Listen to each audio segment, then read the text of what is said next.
Welcome to Divcasts from the University of Chicago Divinity School.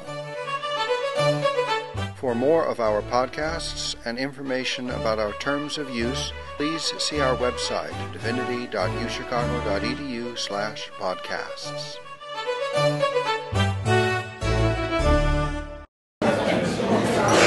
Hello, everybody. Welcome to today's Wednesday lunch here at the Divinity School. I'm the Director of Communications here and the organizer of this series. So thank you all for coming out today. Before we get started, I want to do our usual housekeeping, which is to give a huge thanks to the crew who made the meal and our head chef, who is Blair today.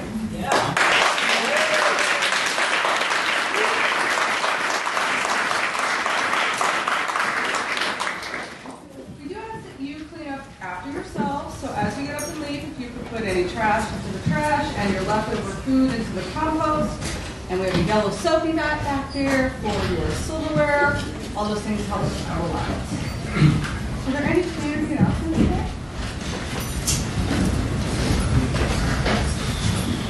Is that a hand or nobody? Okay. Well, then I'll get right to introducing our speaker for today. No announcements? First, okay. It works for Rick. So our speaker for today is one of our very own, Professor Richard A. Rosengarten, Associate Professor of Religion and Literature here at the Divinity School and also the Director of the MA program. So he's going to be speaking on what is the state of the field, cleverly subtitled, A Tale of Two Surveys.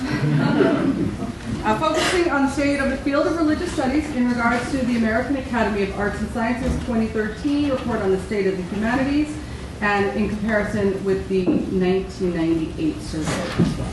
So please join me in welcoming Professor Rosengarten.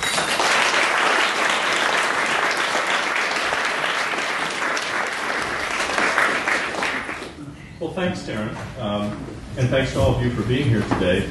There are a striking number of students from the intro class in here, and I just want to say this is about phenomenology and hermeneutics. Very different material. So I want to begin with an encomium and an invocation. And then I want to talk about some data that I think is interesting, and then I'll just offer a few brief conclusions. I'll probably go a little fast because I'd love to have some time for conversation and I can hang around afterwards. The encomium is really a craft teaching program. I'm here because they asked me to do this, and I think it's a great idea. And I think the program is really a direct response to the kind of thing you're going to see on the screen today, which is to say that teaching is institutional. And it's institutional at two levels, a micro level of a department and a macro level of whatever educational entity that department is part of. One of the problems you'll see is that these surveys focus on different things in that regard, and so coordinating them is a riddle. But I just want to salute the program and the work it does here, and the fact that this is occasion planning. What I want to invoke is an interesting scene at Harvard University about 7 years ago, which some of you may know about.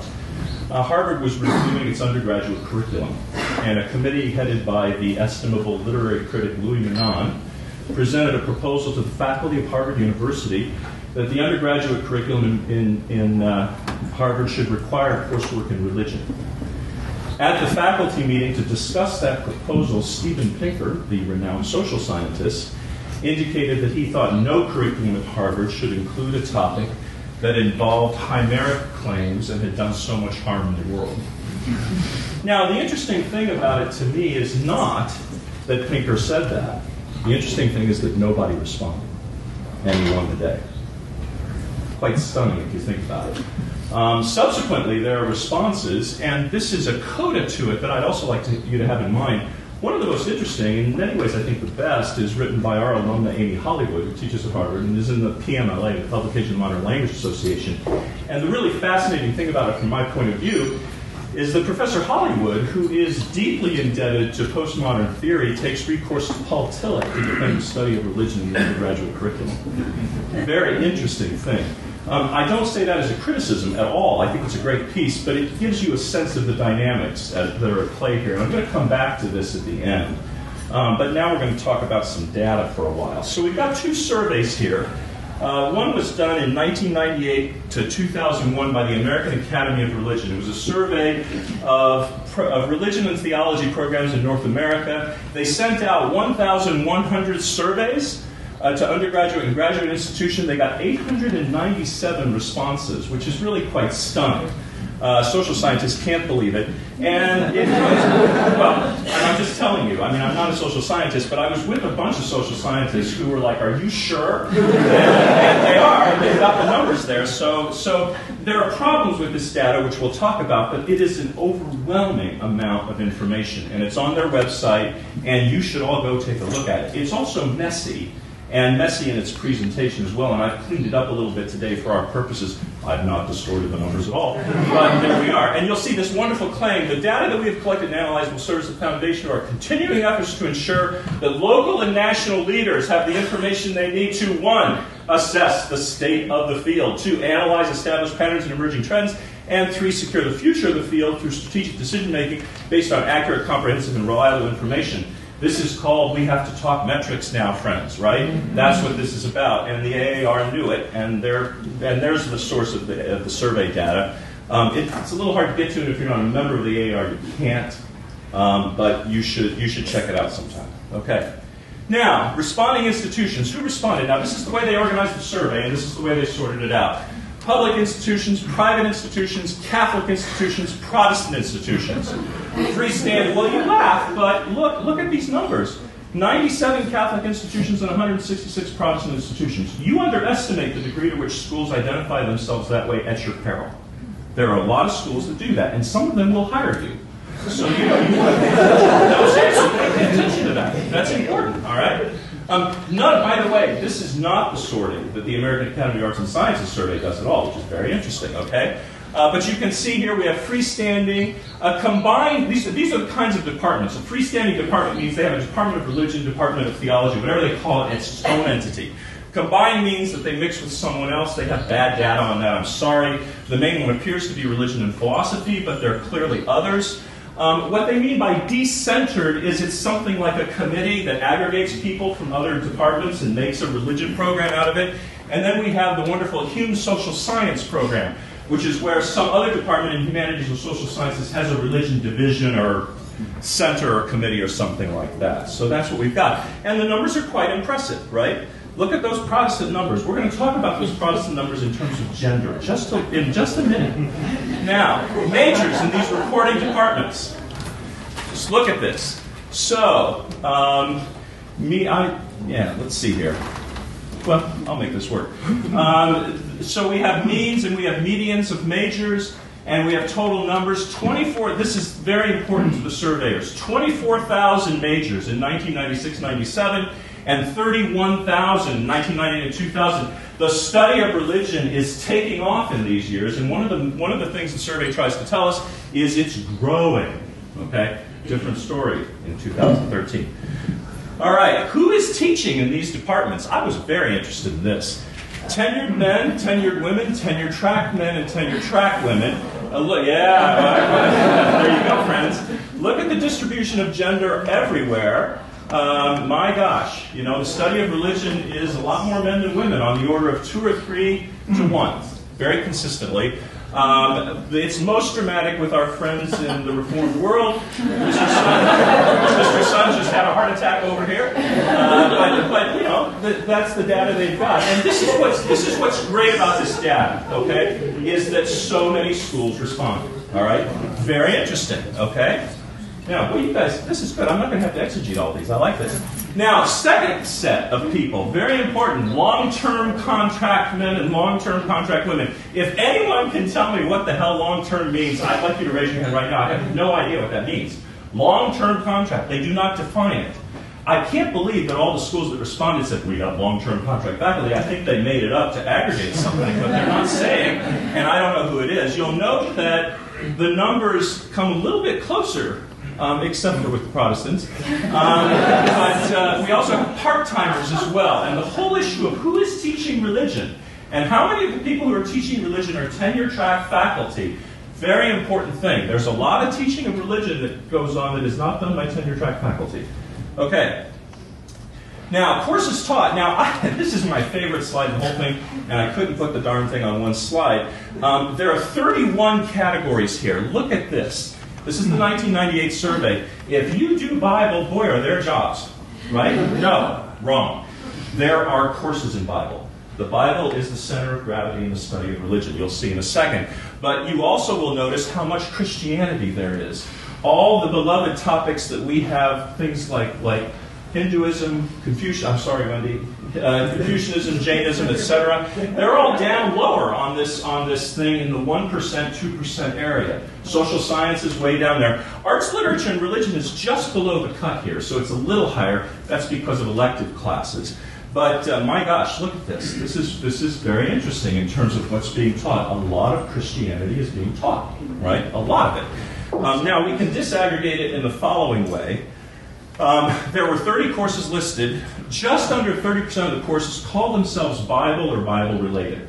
If you ever doubted that the Bible is the center of gravity in the study of religion, you should know more. The Bible is the center of gravity. 31% of the courses taught that were listed in Christianity, those are not Bible classes, just to be clear. It's not that there's another 2% of classes being taught in Christianity.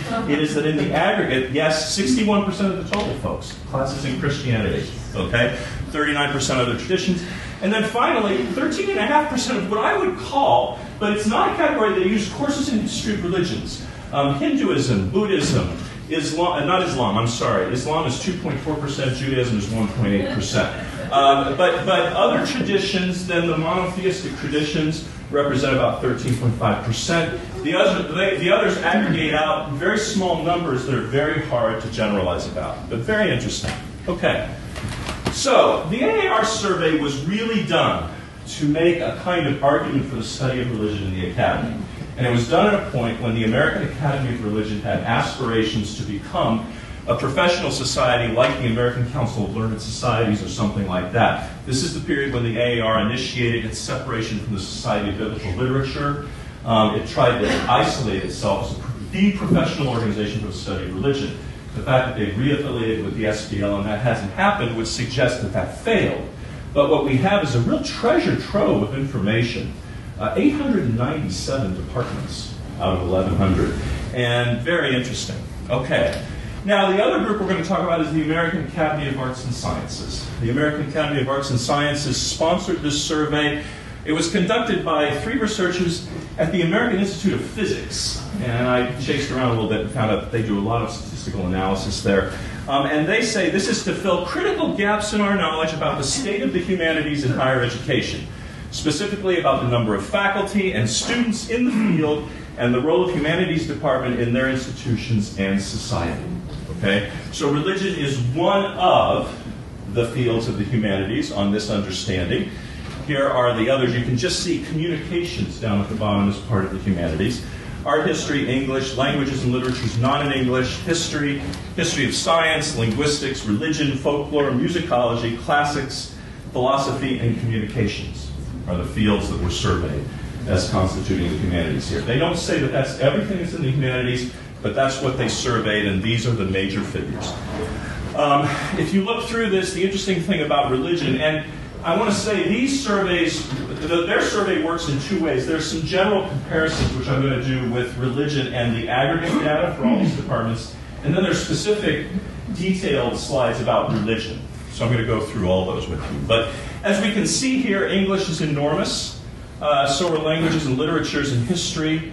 Religion is large, but not large in the way they are, right? And somewhere in the lower middle. Communications is coming on strong.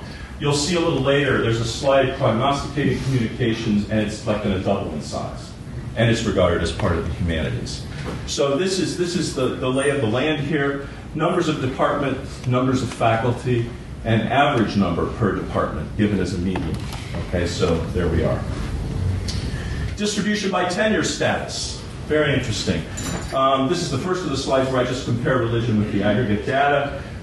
There's a close similarity here. One of the things you'll want to watch as these slides play out is the question of faculty who are non-tenure track and part-time in religion, because that number becomes larger in comparison to other departments over the course of the survey. But here the numbers map roughly on. Tenured is almost 50%. Tenure track is only 1/3 of tenured. And non-tenure track faculty are about 1/3 of the total, slightly more than that. Okay? All right. Employment status and gender. For all departments, full-time faculty are 71%, part-time faculty are 29%, men and women are 50-50. For religion, the distribution of full-time and part-time is the same, and look at the discrepancy on gender. Almost 20%. Quite striking. Dramatic, I would say. Amazing. The only other field that comes close to this discrepancy is philosophy. The only other field. 72%, slightly larger. I will say to you, as someone who did his graduate education in the 80s, this is incredible to me. Because we went through this period where there was this very strong invocation of gender equity in the academy, a lot of attention not just to the structure but to language. And what you began to hear in the 90s was that this was solving itself, and it's very clear that it hasn't. Worth thinking about. Okay, comings and goings. Percentage of departments that hired faculty to start in 2012-13 and number of new faculty hired to start. 38% of all departments hired faculty to start in 2012-13, 24% in religion, 4,247 were hired, 230 in religion. Retirements, 51% in all departments, 45% in religion. Average number of faculty who left, retired, or departed, 2880 versus 160. And then the average faculty who retired per year is about 75 in religion. Now, interesting thing about this statistic, obviously part of what they're trying to capture is what many of you are most interested in, which has to do with job opportunities. I think what this survey fails to grasp at all is the complexities of 2008 vis-a-vis the job market, and the whole question of how schools assess the economy and its recovery, right? In 2008, something like 175 positions were listed by the AAR, and about 120 of them were closed as a consequence of the economy. We did a survey at the Council on Graduate Study of Religion about that. With two exceptions, all 100-plus departments said they intended to research the position within 2 years. I haven't been able to do a follow-up, but I'm quite sure they haven't all done that. I think it's very clear that a lot of schools are still trying to figure out what the effects of the crash meant for hiring full-time faculty. This survey does not talk about that at all, and that's interesting. So in terms of tenure activity, we can see that a vast number of departments have a tenure system. It's interesting that they asked that question. I'm sure there's reason for it. I wouldn't have tended to think that that was significant, but there we are. This goes to the question of how much movement there is in departments around tenure, right? And what we see is something that roughly mirrors the hiring trends in general. But the interesting thing of this slide is that on balance, faculty who go tenure track in religion tend, by the proportion of 15 to 1, to get tenure or to leave before they're evaluated, right? So we've got 100 people here, and 20% of them leave before they're evaluated for tenure. There's significant mobility among people on tenure track and jobs. So some of them could have left for another job and almost surely did. But the overwhelming odds are that people get tenure if they go through the process. Very high percentage. Okay, majors and minors. Significance of this for the American Academy of Arts and Sciences is similar to what the AAR's concern is, which is to give us data to argue for the viability of our field vis-a-vis the institutions we work in. That's the whole point of this, right? So how many majors are we attracting? This goes to metrics, right? I said earlier, this is all about metrics. It's all about the way universities are becoming more and more concerned with metrical analysis. The AAAS is trying to oblige Humanities Department by providing this. And the premise is that majors and minors indicate institutional health, right? If you have majors, if you have minors, you're robust. If you don't, maybe you're not. It's an extension of the how many students are taking this course and can we run question, right? Okay, so religion is, I put everybody up here, and it does underscore the way in which religion is, like in general terms in numbers of size, that way in terms of majors. Respectable numbers, but not overwhelming ones. The thing to think about here, if you're a member of a department, is how it looks to your dean, who's talking to the English department where there are 50 majors, and you're telling him about your 10. Or he's talking about his or she, probably he, given the numbers of the ministry. And in terms of minors, where the English department is talking about 25 or 30, and you're talking about 5, right? So how does one, make that kind of case for religion in this kind of environment? Who's teaching the intro course? Who's teaching the intro course? You all know the answer for here to that. Well, at least you did, I'm not sure.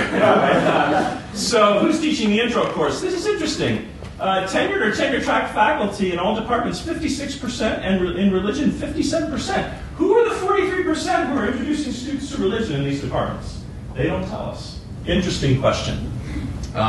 Who are they, for heaven's sakes? Well, it would seem to be their full-time non-tenured track, their part-time people, and their grad students. They're doing 43% of the teaching of intro to religion. Now, that would make one think, aha, the department is farming that course out. Who teaches the more advanced courses? Well, the number isn't dramatically different. It's a little different. Almost 2/3 of religion classes are taught by tenured and tenure-track faculty, but we still have 35% of those courses being taught by other people. This is where this business, I said earlier that the aggregation of faculty teaching in religion becomes more striking over the course of the report, begins to become clear. Okay, all about religion, department, and faculty. Carnegie classifications, we're going to have several slides that do this. They sort the data out in terms of Carnegie classification, primarily undergraduate, comprehensive, and primarily research. Finding, I have to say, the designation for comprehensive has proven a challenge, but as far as I can tell, comprehensive has meant that it does both, as far as I can tell. And then they aggregate it by highest degree offered. Okay? So, religion departments and faculty, well, what we see here is that there are 245 undergrad departments, 154 comprehensive, and 103 for a total of 502. Significantly less than the AAR survey. We'll talk in a minute about why that would be the case. We see that the average faculty moves somewhere between 7 and 15 at most in terms of average, and the total faculty is around 4,800 in the United States. I didn't say this earlier, the AAR survey includes Canada. That statistical data is actually negligible for explaining some of these discrepancies, but it's there. It's North America for the American Academy of Religion, and it's the United States for the AAAS. Okay, the tenure status of faculty in religion. If we aggregate across these categories here, what we see is that there's significant full-time but not tenure or tenure track and part-time people. This is breaking out the statistics I gave you earlier about the aggregation there. But the numbers, I think, make it real in a way. You can think of it this way, that for every 10 tenured faculty there in an undergrad institution, which is where most Chicago graduates teach, there are 2 to 3 who are tenure track, and there's 5 to 6 who are neither. That's the way to think about this. Very interesting. What's going on with that? Okay, employment status by gender of faculty in religion. In undergraduate institutions, the ratio is roughly 12 to 5, maybe shading towards 12 to 6. In comprehensive schools, it's about 12 to 5. In research universities, it's about 8 to 4, or 2 to 1, if you will. And if you aggregate it by the highest degree given, you get something on the order of 23 to 10, 5.5 to 2.5, and 4 to almost 2, in effect. Okay, now, in terms of departments of religion and what they offer, we see that 230 institutions that are undergraduate largely offer bachelor's. Some have master's degrees in religion.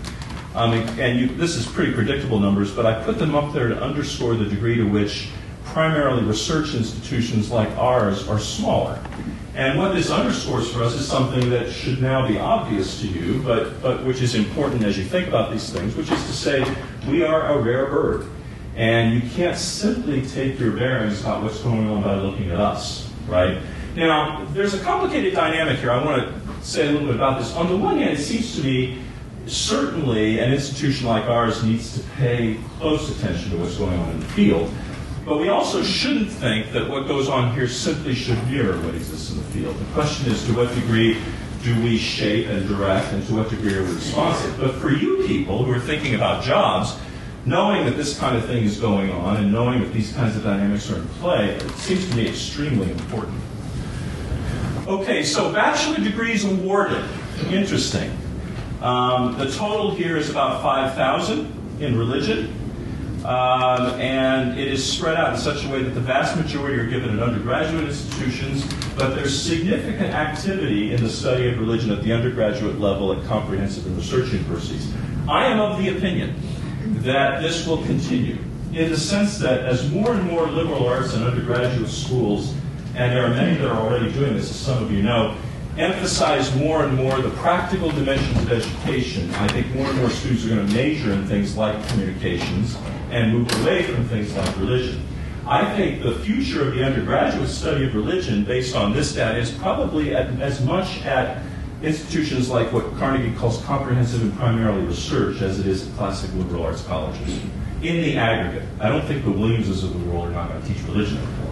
But I think smaller schools and schools that are under more financial pressure, metrics again, to produce graduates who can move into the workforce immediately, et cetera, and for whom the premise is that there has to be some transferability of what you're taught to a job, I think that's not going to be good for the study of religion at those kinds of institutions. I think there are going to be fewer and fewer majors, and what this data argues is that if you can't make the case on the basis of majors and minors, you're not going to be able to make the case for hiring the person to replace the person who retires. It's that kind of thing. I think that's the logic that this report suggests to us. Declared majors in religion. So here, the interesting data, and this won't come through as much in the numbers, at least it didn't for me, as I wish it did. But what you can see if you look at the whole report, which is available to you, is that there is not the same growth in majors in religion in 2012-13 as there is in other humanities fields. There's not a significant drop-off, but there's not growth. And this is puzzling to the surveyors, and there's a written analysis with it which I did not fully understand, but it's quite clear that vis-a-vis fields like communications, interestingly philosophy, religion isn't growing at all. The one program that is struggling more than religion with majors is English. English has a rather dramatic drop-off, much more than religion, which probably has to do as much with its long-standing tenure as the reigning undergraduate major, and also with other kinds of majors that eat into what were classically English programs like cinema and media studies and the like, right? So there's things like that going on there. But religion, according to the Carnegie, according to the AAAS survey, is not growing right now. Okay, online courses. I don't know about online courses. Somebody said to me, oh, we're going to have online courses, you know, should we have online? I can't talk about this terribly knowledgeably, but it's clearly something that's going to happen more and more in the future. You all are going to teach online at some point, I suspect. And probably I will too before I go to my eternal reward. But whatever it is. But in any event, it's clear that this is a growing area, or my eternal perdition, which is much more likely, I'm sure. But in any event, what's that? It's an online chat room. Yeah. Oh my gosh. Talk about a wheel that comes full circle. Okay, all right. So thank you for that. Okay, where was I? Yes, okay. So you can see that this is beginning to happen. And I put this slide up here not because the statistics are large enough to mean anything right now, but to say that they're there. And that there's no question they're going to get bigger. Just to illustrate that, you should go read the hilarious article in the New Yorker that's written by a classicist at Case Western, reviewing Gregory Naj's course on Homer, which for years enrolled 400, 500, 600, 1,000 people. And what he does in the article that's really interesting is he shows how in the tape of the course, all of the professor's cultural allusions are 25 years or older.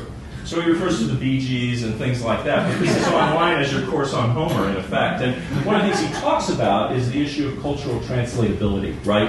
And the difference between being in a room with people. You know, I'm interacting with you, and for probably worse rather than better, I'm gauging your response to things as I go along. You don't do that online. And so this idea of a frozen rendition of material where the capacity to be plastic about the exegesis of it vis-a-vis cultural referent disappears is just a really interesting part of this. On the other hand, that this brings education to people who otherwise probably wouldn't take it or get it is indisputable. And so thinking about that and how you would engage that and do something with it is clearly going to become important. Okay. Wow. I went really fast, didn't I? Okay. So, what does all this mean? Let me just offer a few preliminary thoughts about it and then open it up for your questions and comments, which will be interesting. I think one thing we can say about the study of religion based on both surveys is that it is both small and protean.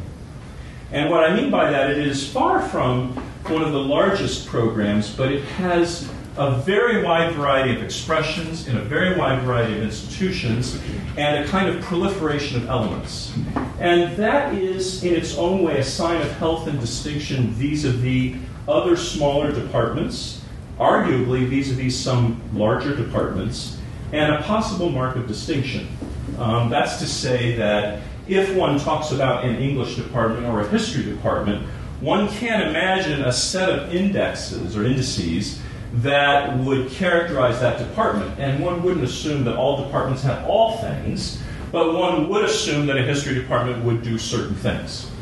I'm not sure that's true with religion, other than the fact, if the AAR survey is right, that the Bible's going to be in all those departments. But what's clear is that even though the Bible's going to be in all those departments, the Bible is far from the whole story. That's less than a third. There's a lot of other stuff going on. Very interesting. So small but protean. And religion scholars who fill departments are going to need to think about how to use those words to argue for a distinctive presence. I don't think religion is going to grow the way communications is in the next 15 or 20 years. The question is going to be, can it remain small and protean? So the second point really is, people who inhabit departments are going to have to be able to teach great and make this case, right? And so it is no longer possible, I'm not sure it ever was, but it is no longer possible to simply be a Mr. Chips. I say that with a tear in my eye, actually. I mean that seriously. I think the notion of the disinterested nature of scholarship and teaching is impinged in some ways by this pressure, to be honest with you, and it is a problem. And you should think hard about that, if I may say so, if I may be so bold. But the reality is that if faculty cannot argue for the worth of what they do in terms and ways that are in some sense foreign to the endeavor, they won't be doing it anymore. And so all of you need to think hard about what institutional context means and how you are going to address that. Now, what would that mean? Well, it surely means that in addition to real depth, breadth is important, right? You could think of this in very instrumental ways. Some of you could walk out of here and think, I don't know what else I'm doing, but by golly, over the next 2 years, I'm going to take Stackard and Mitchell, and I'm going to take Doniger and Zaporin, right? I'm going to do, so I can tell people, I can teach a Bible class if you need me to. I can tell people, I can teach Hinduism if you need me to. That's one way to think about it. I'm not sure that's the best way to think about it. I think the best way to think about it is to try to think relationally about your work vis-a-vis the humanities and the social sciences. And in that respect, I want to suggest, I know this will sound local boosterish, but it's actually what I think, and I have, I think, some independent reason to think it, that the work you do here automatically helps you do that. No one who studies South Asian religions doesn't interact with humanists here, and doesn't have to work both with divinity faculty on religion and with people who work on this material as philological scholars, historians, and the like. And that exercise alone begins to give you a leg up in this process. If you can talk to people in the humanities about your work in a way that's interesting to them and compelling to them, the standing of your department is enhanced. So at a very basic level, I don't think this is a call to alarm so much as a call to do what the University of Chicago often talks about, which is to be interdisciplinary in the true sense, and move around, and take courses, and get grades, and work with faculty, here, yes, but elsewhere. And put your work to that kind of test on a regular basis. I think that's really, really important. Now, breadth is also, it's important to recognize, something that's in the eye of the beholder. I gave a talk about the AAR survey about 13 years ago, and I don't know if Wendy Doniger is going to remember this, but she and Clark Gilpin hooked horns about breadth. And I want to invoke how they hooked horns because I think it's a good way for you to think about breadth.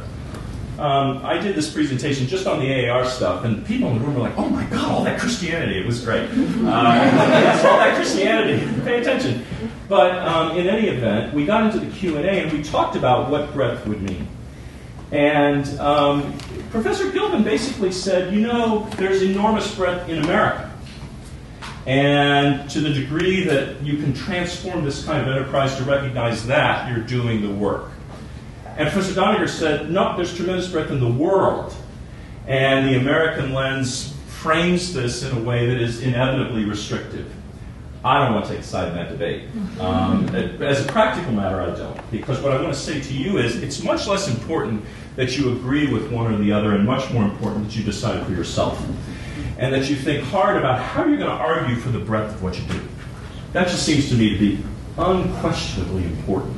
Much, much more important than what area you're in, and much, much more important than whether you elect to take some classes so you can certify yourself to teach things. Although that might not be a bad idea. It just seems to me that that's extremely important here. Another way to put this is that religion may not be a Goliath in the world of higher education, but it sure seems like a potential David. Which is to say, if you cultivate your breadth, you will develop your own little slingshot. And that might not be such a bad idea in the environment we're in. Another comment is just to reiterate something that you all noticed earlier. Gender is a problem. And why it remains the case that such a high percentage of jobs are held by men is something you all should think hard about. I can only tell you by way of personal comment that the road to the status quo is paved with good intentions. And you should think pretty hard about what that's all about. I think a major question is what's happening with the major. I'm not sure that the data that the AAS has given us is decisive. It's from 1 year. Numbers oscillate a good deal, but it should be watched closely and it should be thought about. You'll all find yourself in situations where recruiting majors is thought to be important, right? And being conscious and aware about that is going to be the key. The last thing I want to do is I want to invoke an article that I read one time by an alum of this place that I really love. Brian Britt, who teaches at Virginia Tech, wrote a piece called Wigs and Veils, in which he talked about the ways in which faculty are appointed to do certain jobs and make them into their own.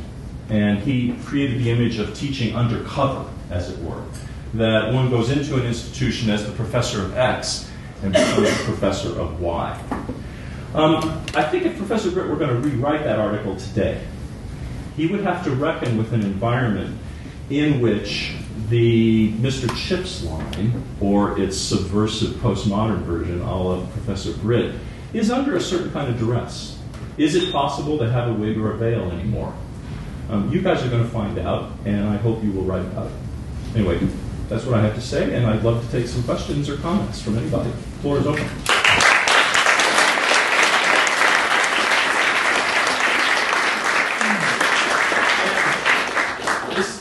I want to be very clear. You know, I'm not the shall answer man on this stuff. I have some opinions and I have some data, but cross conversation is good. There are lots of wise people in here. So go ahead. Yes, sir. Yes, thank you, Professor, for your talk. I'd like to play devil's advocate regarding one of the points on which you concluded. You talked about breadth and about moving comfortably between different disciplines and different parts of the humanities. Right. And I'm wondering, and a lot of what I'm saying is informed by what I see in a British and European setting, that there seems to be, to put it a little bit tendentiously, a sort of identity crisis when it comes to religion, theology, divinity, however you want to define it. And of course, I'm not dismissing that question, but illustrating the point. And so, you talk about making the case for one's discipline, making the case for religion. And do you think there could be a point at which it becomes so dissolved throughout the humanities that some distinctiveness of religion, whatever that might mean, tends to be lost? And I wonder what you think about that. For what it's worth, I don't think it's a tendentious question at all. I appreciate it very much. So I'll answer this in two different ways, or I'll try to answer it in two different ways. You'll decide. I'm sorry. I do think that the study of religion has its own version of the problem America has with Abraham Lincoln, which is to say that we keep valorizing Lincoln as if he's the answer to problems we have now when he's a great icon of the past. And I think our problem is that we don't know who our Lincoln is, and we panic over that. We know, or we think we know, some of us think we know it's not Eliada, right, or whatever, but we don't know what's going in place of it. And so to that degree, I think your point about the kind of unnecessary panic mode is well taken. I think, in fact, there's a rich debate around what religion is and how we should think about it. I think that debate is too often not paying attention to people like Eliade, but it certainly witnesses what you're talking about. So in that sense, I think you have a point. And we ought to be richly engaged around what religion is without being panicky that we don't have a Lincoln. I think that's one thing I would say. The other thing I would say is that I actually think that the current environment in this country, and I mean, you certainly know this, but if you read Stephen Collini or Marina Warner or people like that, I think what they're talking about happening in England is presaging, potentially at least, what's happening here, which is to say that the effect of the Thatcherite economic starvation of the humanities has been supplemented by a reliance on numbers to index the health of the humanities. And as far as I'm concerned, responding strongly to that is not anxious or overstated, but appropriate. And in fact, I would say generally measured and apropos. And, you know, vis-a-vis what I said about women, you know, sorry, we got to be tough-minded on that. So I would agree with the point in one sense and demur from it in the other, for what it's worth. Thank you. Mr. Brooks. Thank you for your research and survey data. I found it extremely insightful. I heard underlying... I'm going to agree with anything you say now. Some of the conversation, even though it wasn't expressly identified in the data, and that's the trend to have interdisciplinary faculty. Right. And so I'm wondering Yes. if there is any research or any kind of anecdotal information on people with religion PhDs who are either teaching in other departments or are teaching in these kind of interdisciplinary centers or departments. It's a great question, and I don't think there is.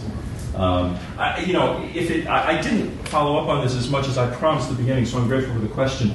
The state of data on this is a sad state. It's really shocking, actually, how little there is. And that's a great question, and it would be very nice to be able to track that. It would require a kind of comprehensive survey of earned doctorates vis-a-vis appointed faculty, and we don't have that as far as I know, and that's a problem. I've been encouraging my students for many years to apply for jobs in liberal studies programs and things like that, and I can only speak about religion and literature, but we've placed 2 or 3 in those programs, and actually more than that because... 4 or 5 probably. And I actually think that that's a real job option for you people. It's mirrored here by the degree to which so many of you can teach so widely in the core curriculum. So I think it's a great question and an important thing, but we don't know a lot about it. Dean Mitchell.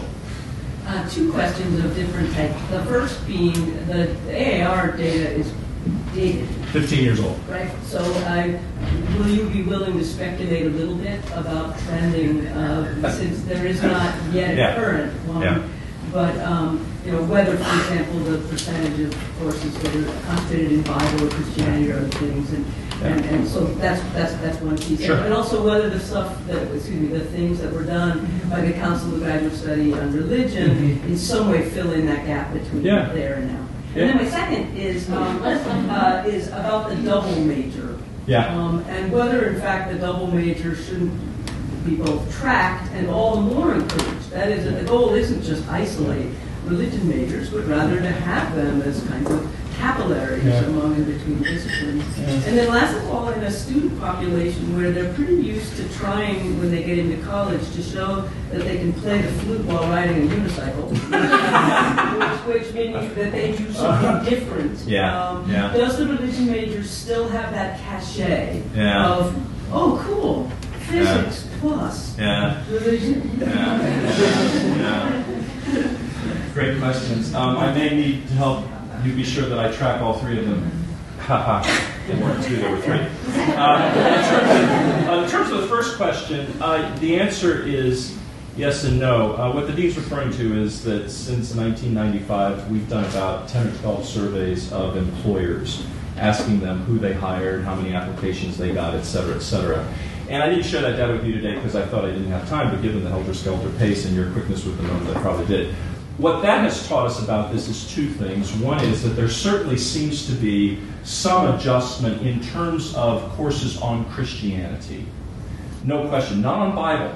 So that what's happened is, and this is rough, I don't have numbers in front of me, and I'm not sure the CGSR numbers are reliable on this, but we could say that the field of religion has become like an ellipse, the two nodes of which are biblical studies and world religions. So in other words, my perception is partly because of Islam, but also partly because I think there is this sense of globalization. I think Wendy won the day over Gilpin to some degree with departments in this regard. There's been some moves in those directions, right? Oh, come on. Floating is not. So anyway, you have to admit I gave you even more airtime because of that. But anyway, they like it. They're with you later. Anyway, so I think that's happened, and I think that's big. The other place that backs that up is job listings, right? I mean, there are fewer and fewer job listings in Christianity, classically understood as theology or ethics or history of, and more in other fields. So there's certainly some transfer going on there. So that's the first thing. The second thing is the data's old. Oh, I'm sorry, that was your first. In terms of the unicycle and the flute, I think this is a great idea, and it's a great way to flesh out what I was trying to say about collegiality and other majors. I think the notion of religion as a capillary and the system is a great idea. I think that can only happen if people teach introductory courses well, right? You should think hard about how an introductory course doesn't just introduce you to the study of religion, but introduces you to religion in the humanities and social sciences, right? And gives you a sense of the networking quality of religion. I think one of the places, the 4 or 5 students that I've taught or that RNL has taught who've gotten jobs in these liberal studies programs are people who can make the case that religion touches history, philosophy, etc. And that indeed the story that these departments want to tell is, contra Steven Pinker, deeply related to religion. So I think if the intro class is taught with that idea in mind, of your capillary metaphor, I think that's really powerful. Now, I didn't answer the third, which was? I think you did. Oh, I did? Miracle of Miracles, great. Professor Dyer, and then Mr. Creighton. I want to ask you the sort of Archimedes question, which is where you can move anything if you have a long enough lever. So my question to you about breadth and relating religions and everything else, do you think it really matters where you officially situate yourself? I'm doing Islam, I'm doing religion and ethics, or is it a matter of how you do it? That you can do almost, can you simply do any subject and bring in physics, and bring in questions of race, and bring in gender issues that relate you to the larger university? That isn't so much what you do, but how you do it, how you mix it, and so forth, so that the choice of major is not so significant as the way you include a broader disciplinary focus in your approach to it. I think the answer is the latter for sure, as your own exegesis would suggest. I think what the data shows us, though, is that's the kind of case that has to be made administratively. And it's a hard case to make in terms of numbers. It's a case that's made in terms of what it means to do intellectual work. And so how we translate that case is key. I would say yes. My only supplement to that is the following. I'm of the opinion that if I gave any one of you a list of PhD graduates and pointed to the dissertation titles and said, what area did this person concentrate in? You couldn't tell me for more than half. So I think dissertations actually, they're technically written in the Divinity School, not in your area of study, but dissertations actually are occasions where the kind of thing that Professor Donnier is talking about tends to happen, right? And dissertations look like something other than simply a product of an area, right? So I think that's one of the places educationally where that can really happen. But it's a challenge, and I have to say, I don't mean to be cynical here. I just mean to be very realistic. I think the kind of case you just made is I'm not sure a lot of administrators have ears for that right now. Follow up. If you have a faculty on your committee that has connections in different areas, it's so helpful in getting a job. They will write you letters in the anthropology department. Something like Amanda Lucia, she got an anthro job because she had an anthropologist. I think that kind of consideration really actually works in the world. That's a nice point. Thank you. That's great. Thank you, Professor. I was just wondering if you thought that the concern that the Pinker expressed was in part responsible for the decline in Oh, that's interesting. Did Pinker's response not just presage but affect the problem? I think this has been brewing for a while. So I don't think Pinker started it. But I do think that, per the new atheism debates and per the, one of the effects of the fascination of religion across the curriculum is that a lot of people who don't study religion need to account for it in terms of their disciplinary paradigms. And I think, everyone from Jerry Coyne in our biology department to Stephen Pinker at Harvard, you can find at most campuses people who talk about religion this way. It's not hard. So I don't think Pinker spawned that. But I do think it's a focal moment. And I will tell you, anecdotally, I was at Harvard 3 weeks ago talking to the board of overseers. I hope you're all impressed. And I brought up the Pinker thing, and I referred to it as a travesty, and they all agreed with me, which I found heartening. I don't know if they could do anything about it. So I don't know if that answers your question exactly. I just meant that kind of reasoning would deter undergraduates from... Oh, absolutely. Oh, yes. Oh, I misunderstood your question. Yes. That's a great gloss on what has to happen in the intro class. Yes, absolutely.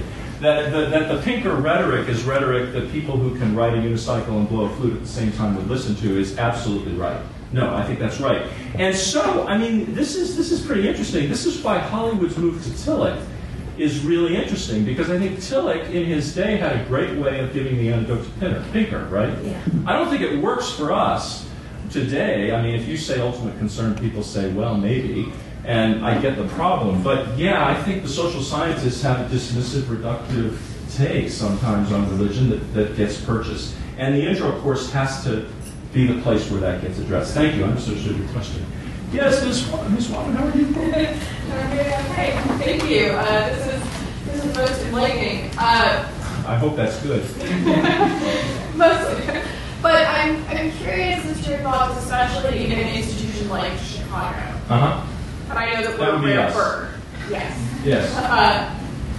A rare bird, as you say. But I'm wondering to what extent there needs to be, going forward, understanding that most of the jobs and most of our livelihood comes from undergraduate teaching, and undergraduates are concerned with getting jobs when they graduate. Mm-hmm. To what extent, based on my experience in the religion departments here and at UCLA, religion has not done a good enough job of reaching across to applied fields in terms of setting up programs where you have a background in religion and public policy, right? Mm-hmm. It's an obvious one.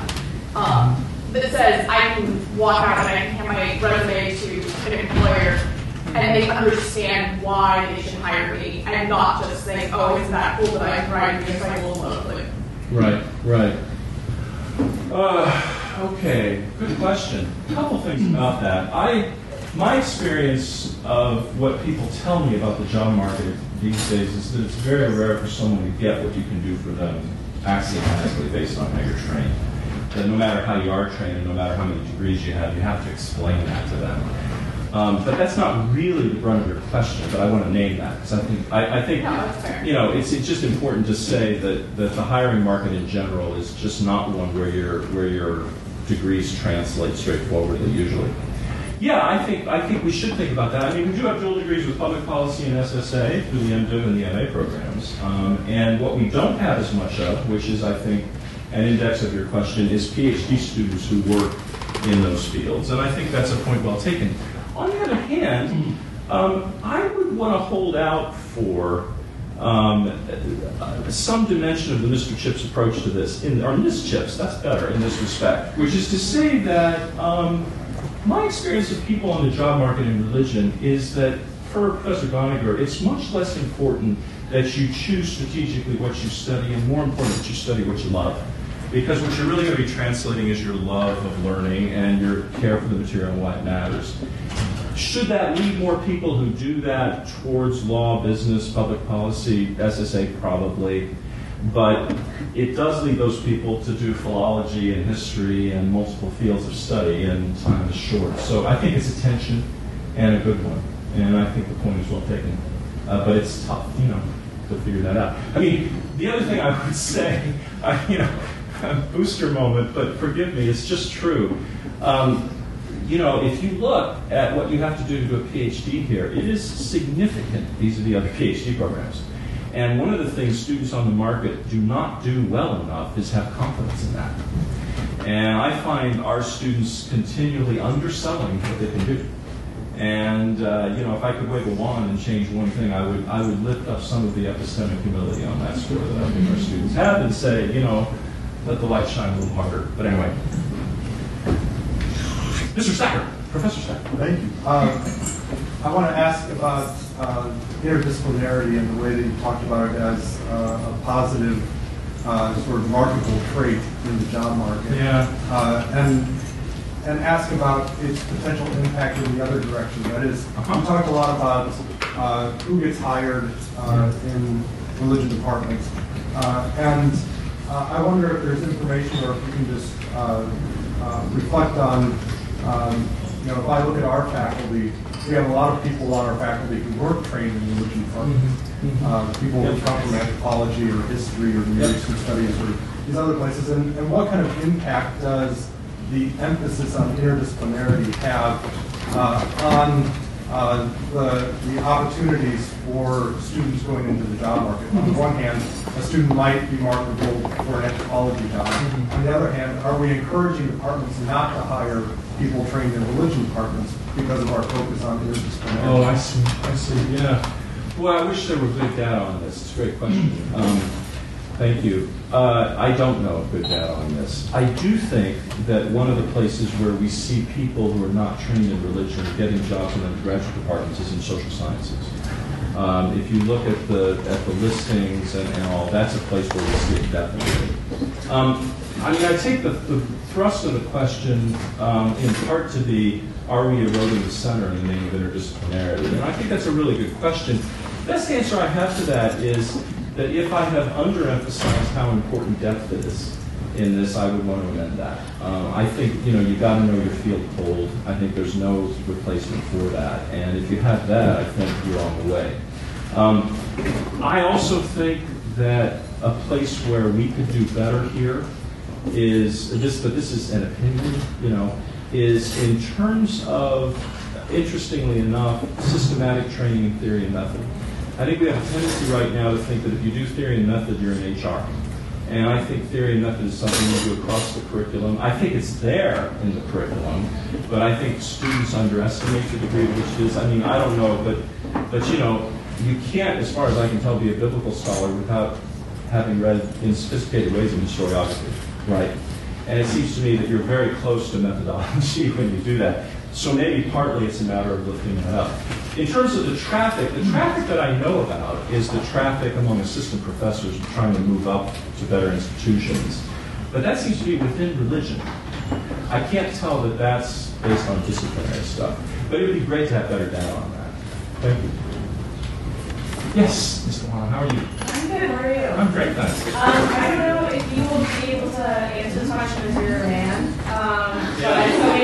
Maybe for some of the educators and administrators in here. Please, but the women occupying not just even part-time roles, but full-time or tenure-time roles at universities is across fields. And I was wondering if anybody can speak to how we think that could possibly be changed, or perhaps why we think that's such an issue, that we're not seeing women taking on more roles in higher education, particularly in religion, because the numbers were Dramatic. Yeah. And if there's any clarity as to why we think that's happening, and or if something can be changed. Mm-hmm. I've deferred to other people in the room on this. I do want to just say, to be clear about one thing, there are many fields in the humanities where it's not a problem. That's the other thing that needs to be said here.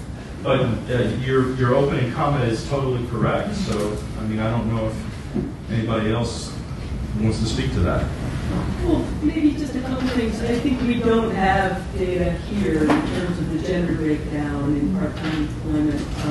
In our own data, we have data on all of our graduates going back, many years, but we have really data we update on a quarterly basis for graduates 12 to 14 years out.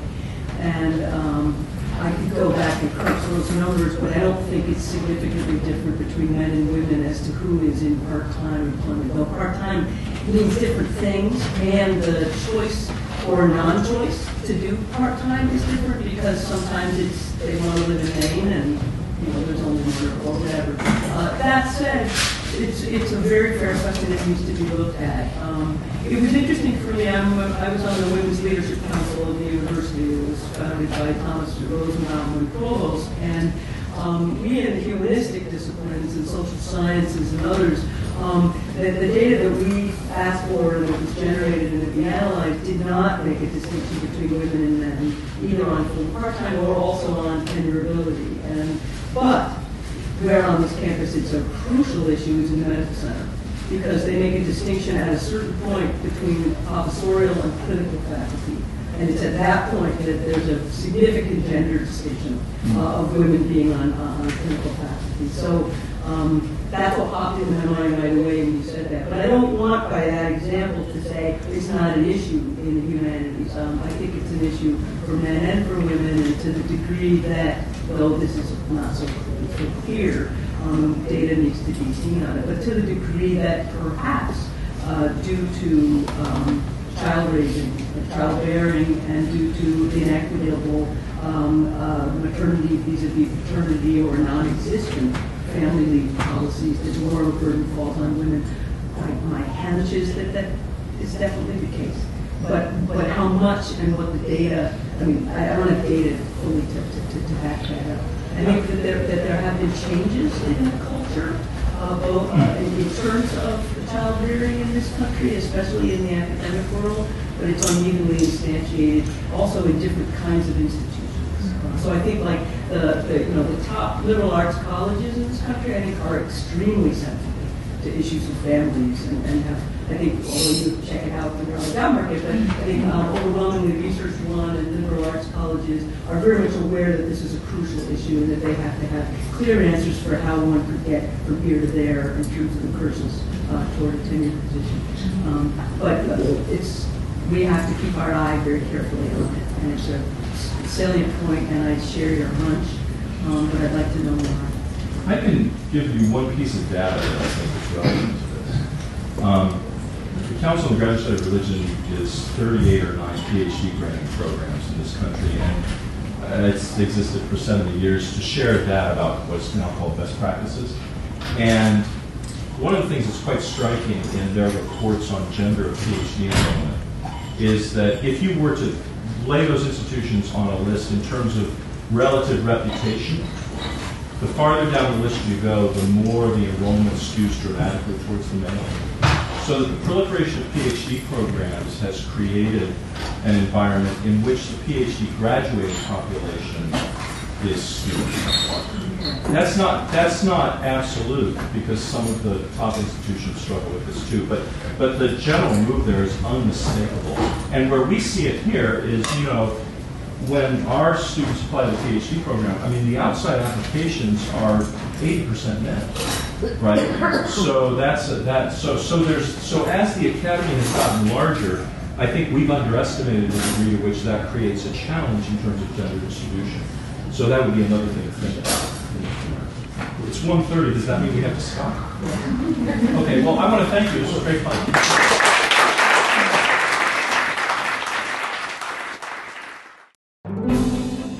We thank you for listening to or viewing our podcast. For more information and for other podcasts, please see our website, divinity.uchicago.edu/podcasts. Copyright the University of Chicago Divinity School.